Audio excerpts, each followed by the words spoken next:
Hi everyone, and thanks for joining us at this food sovereignty event. Yes, I'm Daye Tucker. I wouldn't have described myself as an expert, but I am presently I'm a sheep farmer, having come from the education side of my career.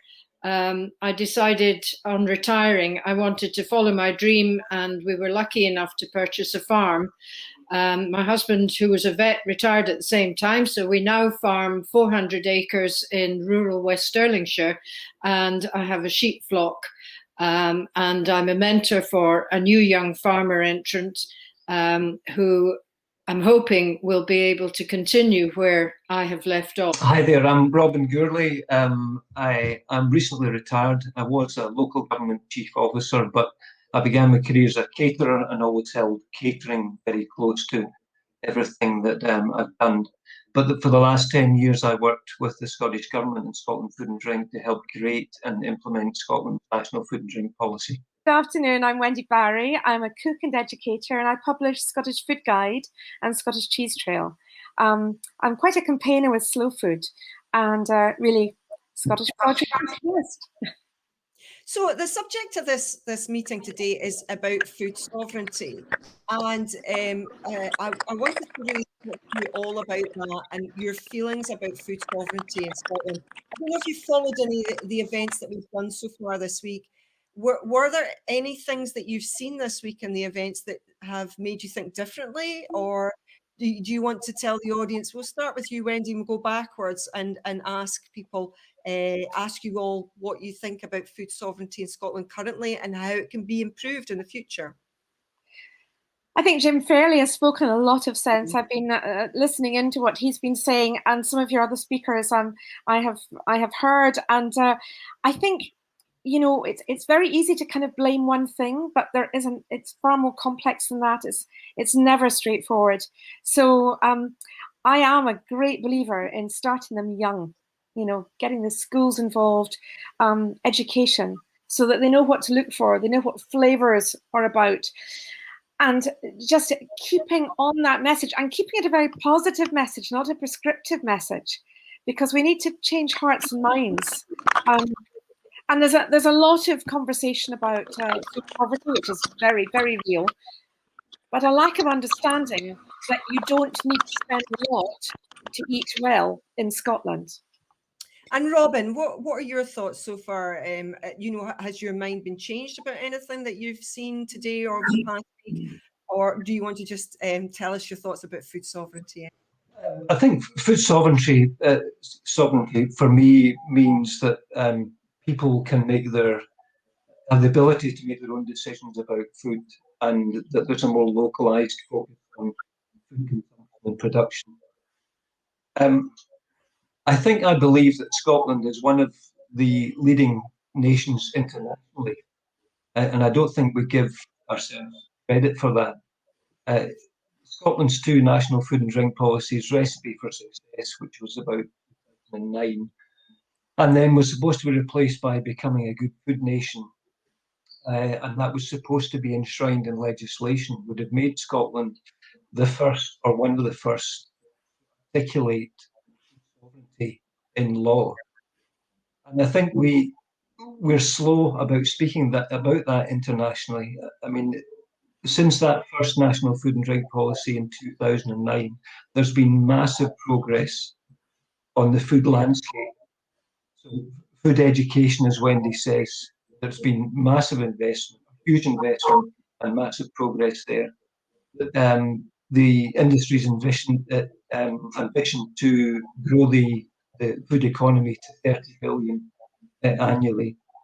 About food poverty, there's been food access affordability, there's been a lot of progress and a lot of investment. Food tourism, I think Scotland has a world-class food tourism industry now, and if you go back, because I'm getting quite old, if you go back 20 years, that did not exist. We were talking about beef burgers and at best chicken in a basket or scampi in a basket. On public food, food in hospitals, schools, prisons and so on are sourcing more local Scottish food than ever before.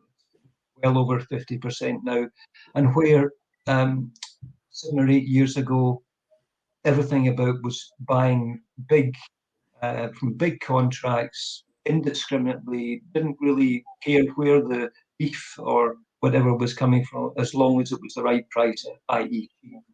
that mentality has changed very substantially.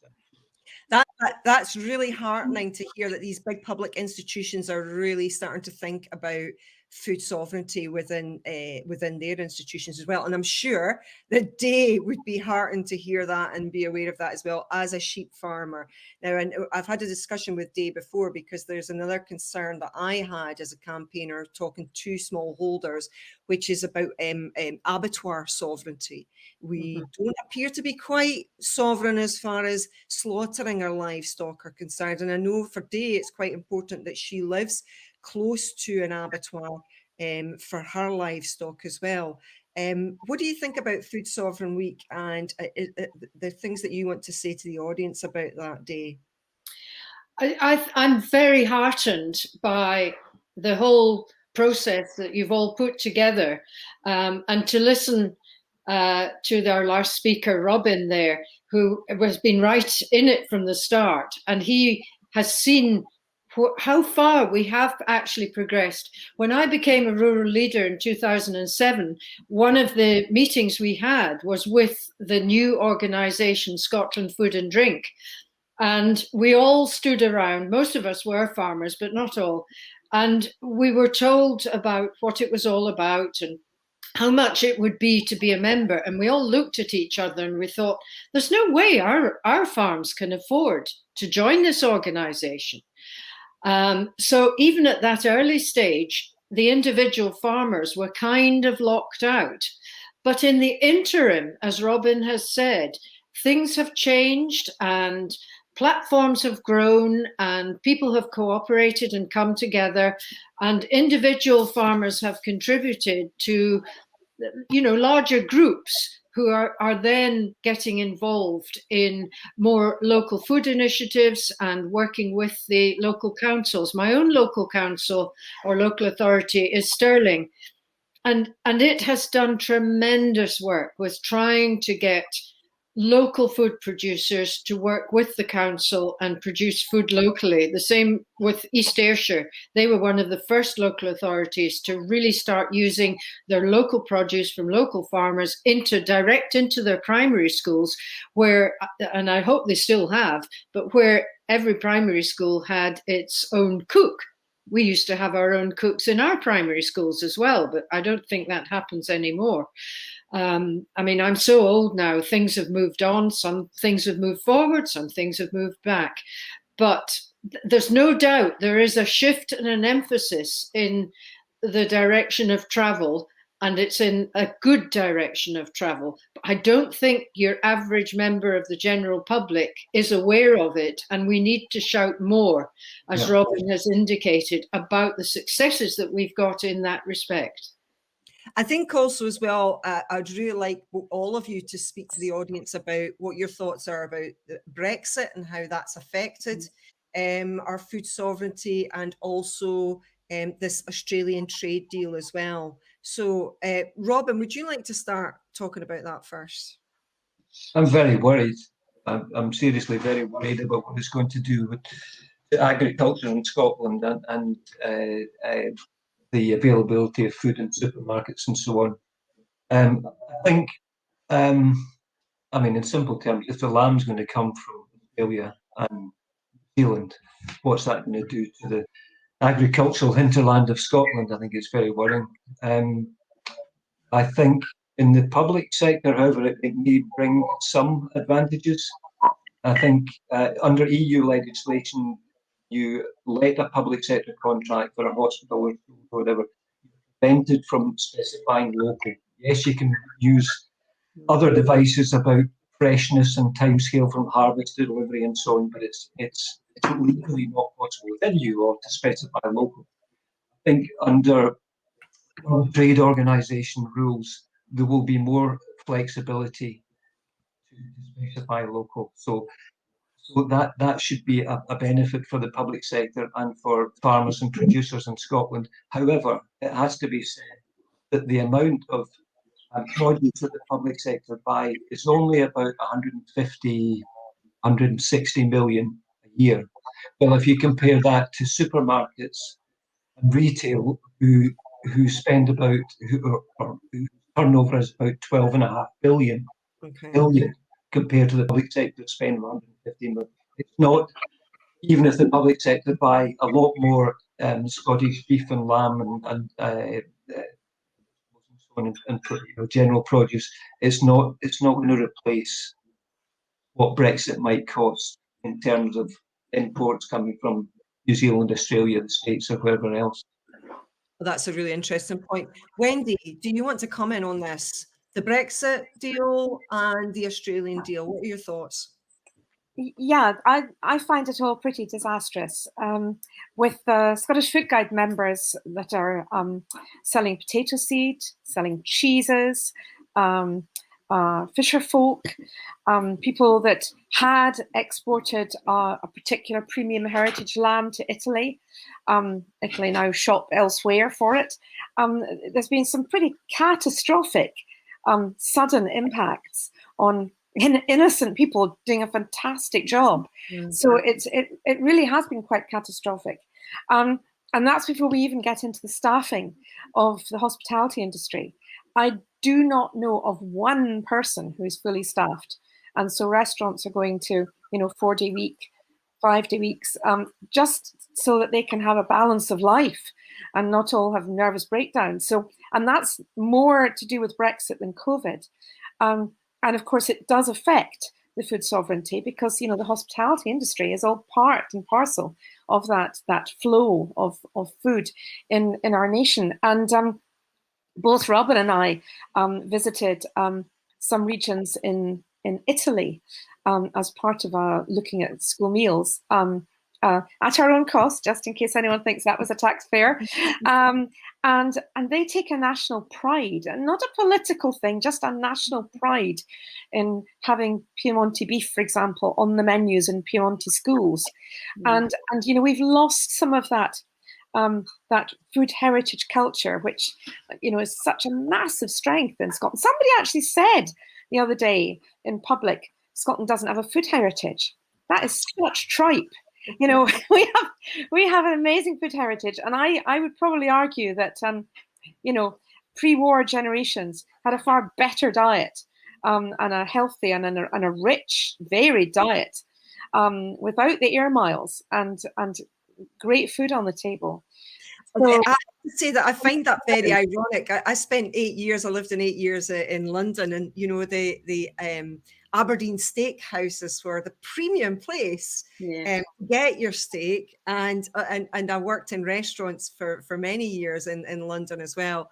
And the Scottish food was considered to be, something special, especially langoustine, obviously whiskey, of course, as well. So yeah, it's almost like everyone else knows how great our food is apart from us. And now they want to slap a Union Jack on it as well, just to rub salt in the wounds. Yes. Now, Daye, you must have thoughts about Brexit and about this Australian trade deal as well, as a sheep farmer.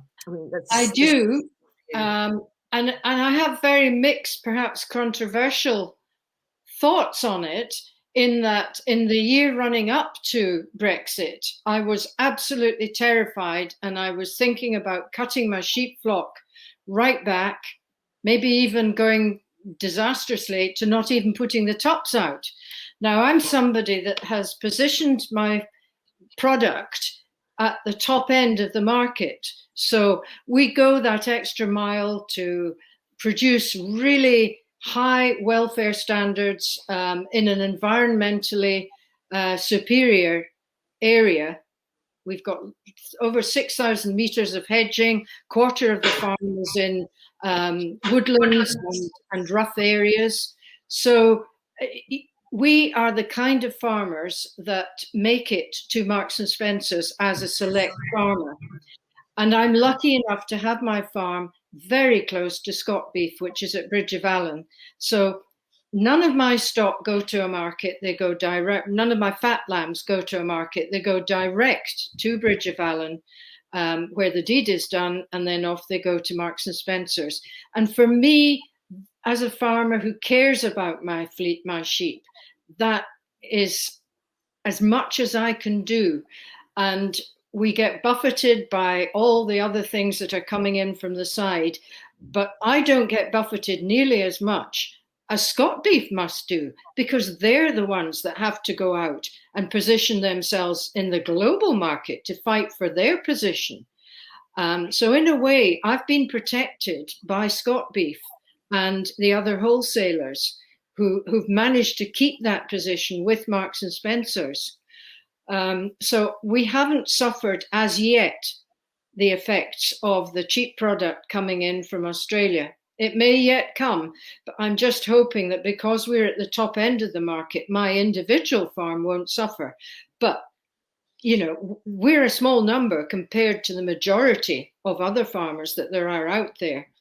So can I ask you as a farmer as well, what is your connection with the people who sell your food? You know, is there a middle person, a middle agency, or do you speak directly to someone from Marks and Spencer's?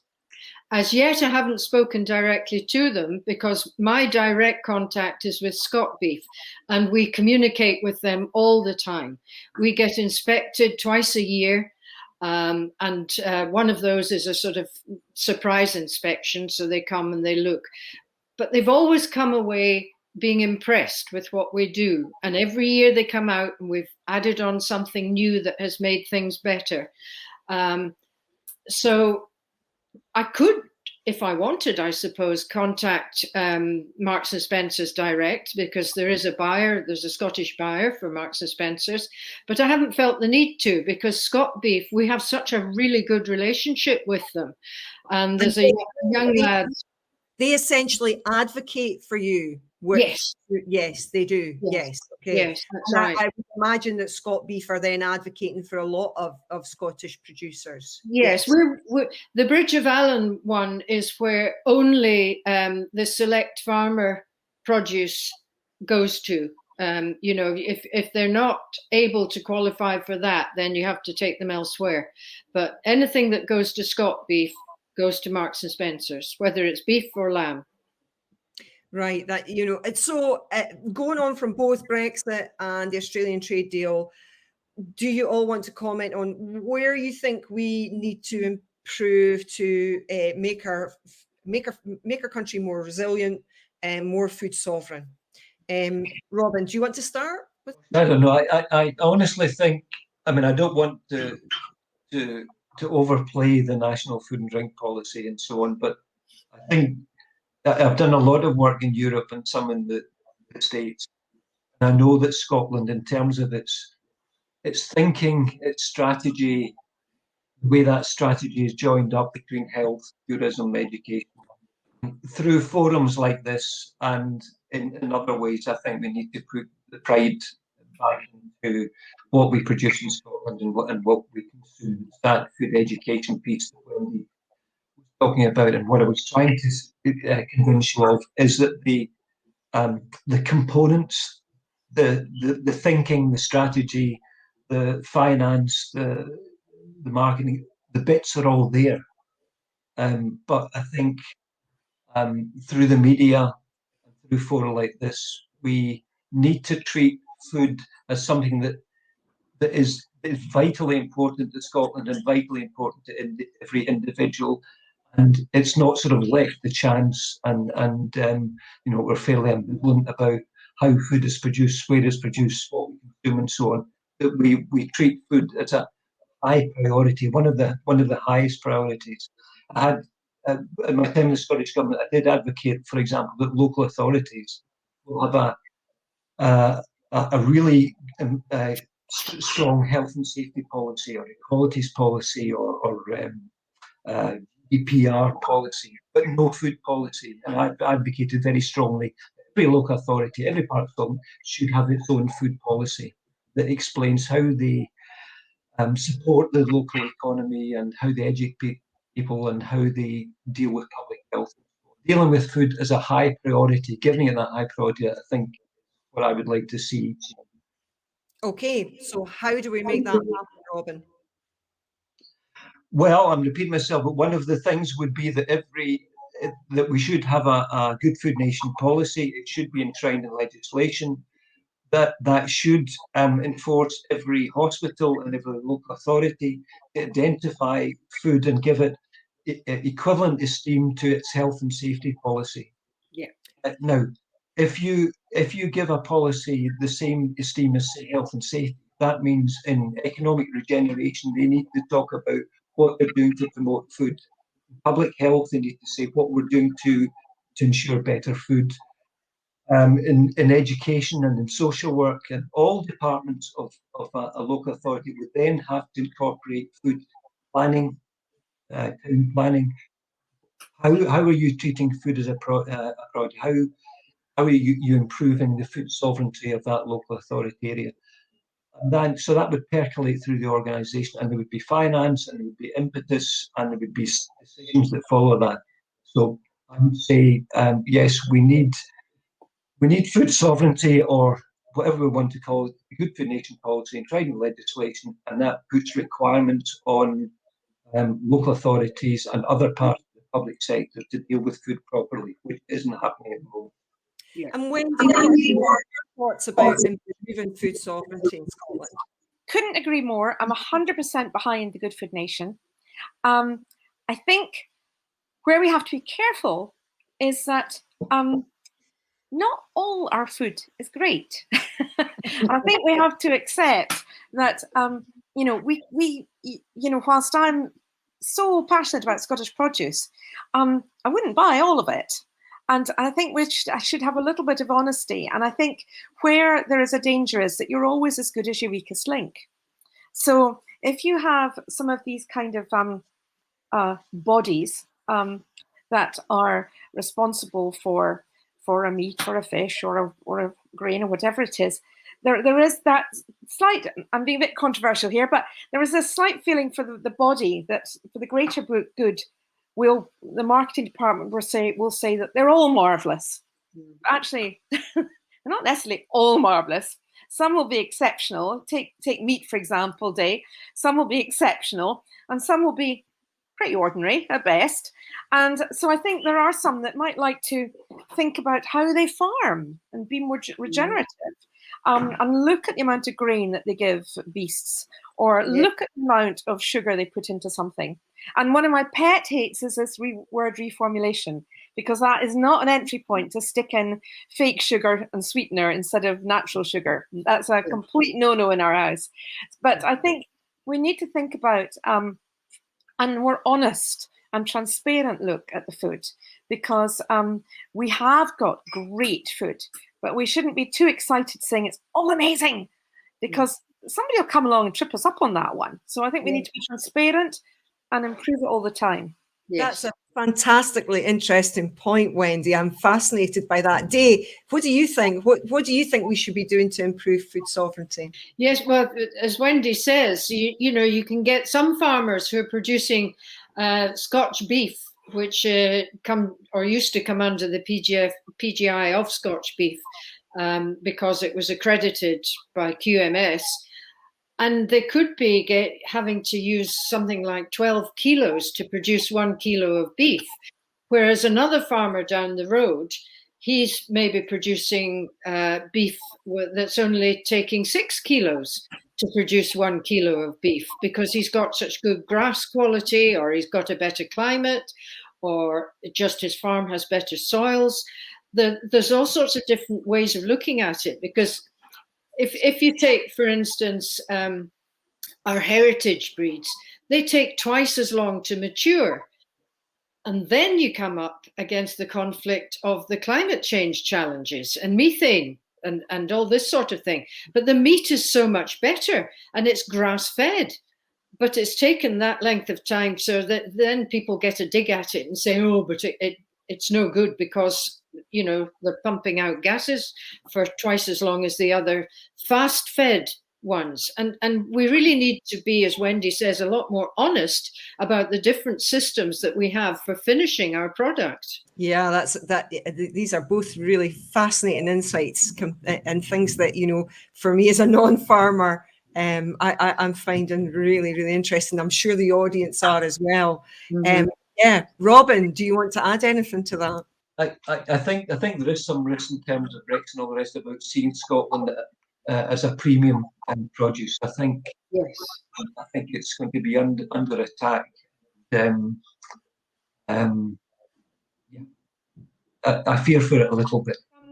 There's a lot of chefs and an increasing number of chefs who are very passionate and knowledgeable, and it just takes that knowledge though. And there's a lot of young chefs out there that actually don't know. And I spend quite a bit of time with chefs that have maybe come up from a different region and actually really want to know what's in their region. And so we talk about what there is regionally.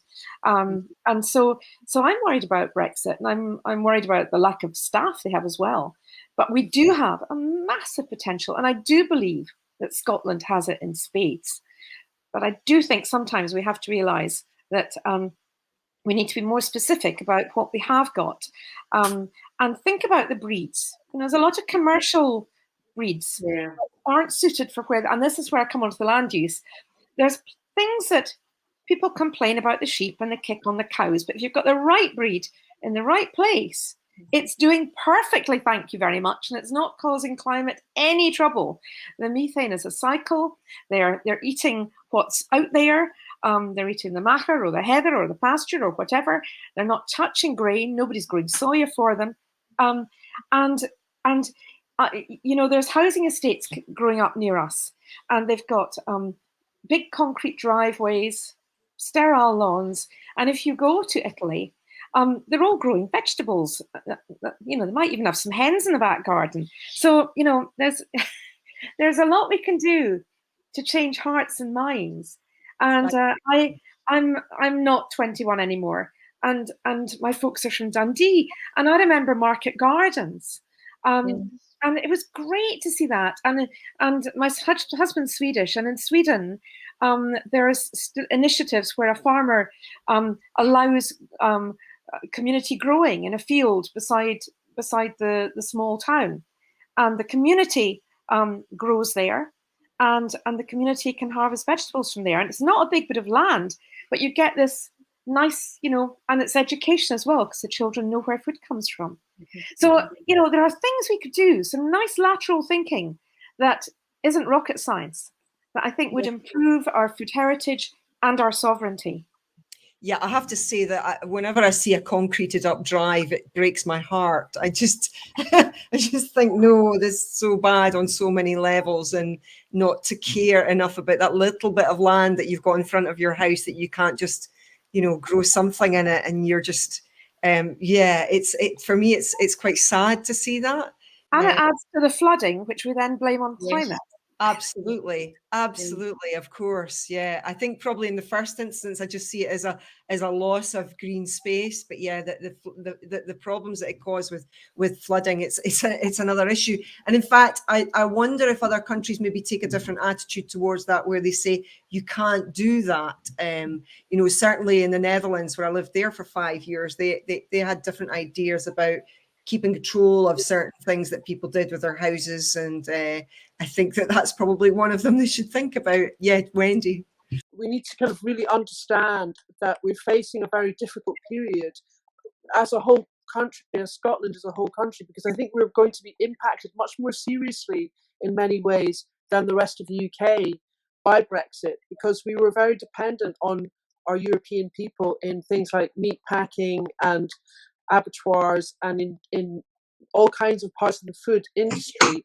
And we're also dependent on fresh produce from Europe. And because a lot of it comes through England, they kind of get first pick. So just like a body where the hands and feet are the first to kind of notice, I think you're seeing much more in the way of scarcity and poorer quality food in supermarkets in Scotland.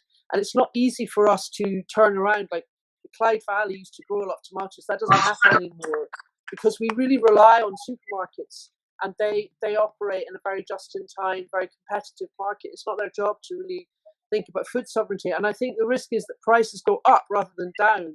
I heard earlier someone saying that they were concerned about cheap food from Australia flooding the market. That's not going to happen because Australia is going through climate change.